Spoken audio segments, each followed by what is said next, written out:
بسم اللہ الرحمن الرحیم۔ السلام علیکم ورحمۃ اللہ وبرکاتہ۔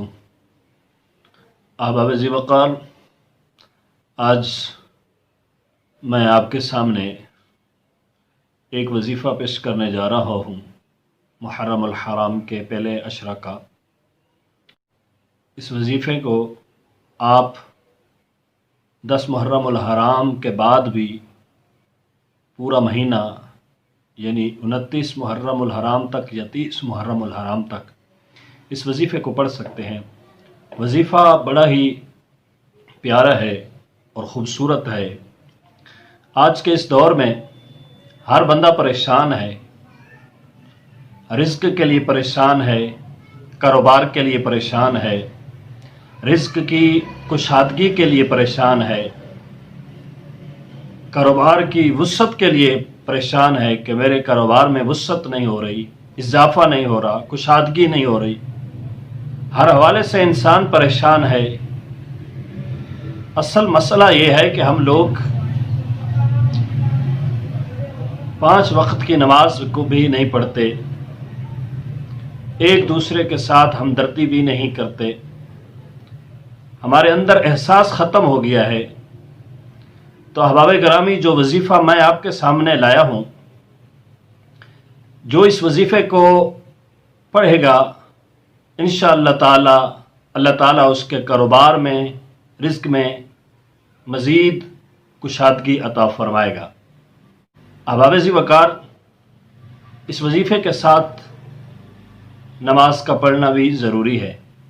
5 وقت کی آپ نماز پڑھیں اور اس وظیفے کو آپ کریں تو انشاءاللہ تعالی آپ ایک مہینے کے اندر یعنی اسی ماہ محرم الحرام کے اندر انشاءاللہ تعالی آپ کا کاروبار اگر نہیں ہے تو وہ شروع ہو جائے گا، اگر ہے تو اس میں کشادگی آ جائے گی، کاروبار بڑھ جائے گا، رزق میں اضافہ ہوگا انشاءاللہ تعالی۔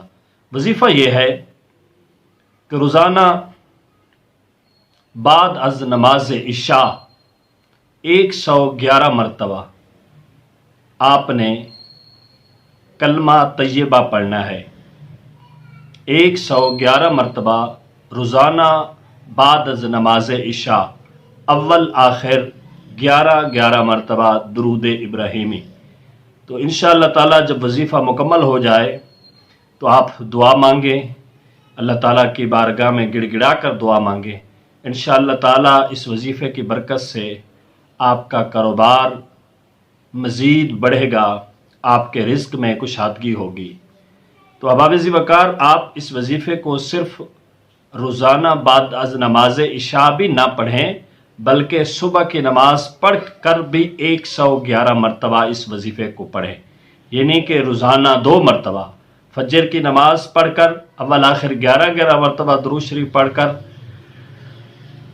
اس وظیفے کو آپ پڑھیں، اول آخر درود پاک 11 مرتبہ اور درمیان میں 111 مرتبہ آپ نے کلمہ طیبہ پڑھنا ہے، لا الہ الا اللہ محمد الرسول اللہ صلی اللہ علیہ وسلم۔ صبح بھی آپ نے 111 مرتبہ کلمہ طیبہ کا ورد کرنا ہے، اول آخر 11 مرتبہ درود پاک نماز کے بعد، اور عشاء کی نماز کے بعد بھی آپ نے لا الہ الا اللہ محمد الرسول اللہ کا ورد کرنا ہے، اول آخر درود پاک 11 مرتبہ عشاء کی نماز کے بعد۔ تو آپ یہ وظیفہ کر کے دیکھیں، انشاءاللہ تعالی بڑا ہی آپ کا کاروبار بڑھے گا اور رزق میں بھی اضافہ ہوگا۔ تو اس سے انسان کی مشکلیں بھی دور ہوں گی، پریشانیاں بھی دور ہوں گی، اللہ تعالیٰ آپ کے گھر میں بھی خیر و برکت کا نزول فرمائے گا۔ تو احباب ذی وقار، آپ سے گزارش کرتا ہوں کہ اس وظیفے کو ضرور پڑھیں، 5 وقت کی نماز پڑھیں اور اس وظیفے کو پڑھیں۔ دعا ہے اللہ تبارک و تعالی ہمیں یہ وظیفہ کرنے کی توفیق عطا فرمائے۔ آمین ثم آمین، وآخر دعوانا ان الحمد للہ رب العالمین۔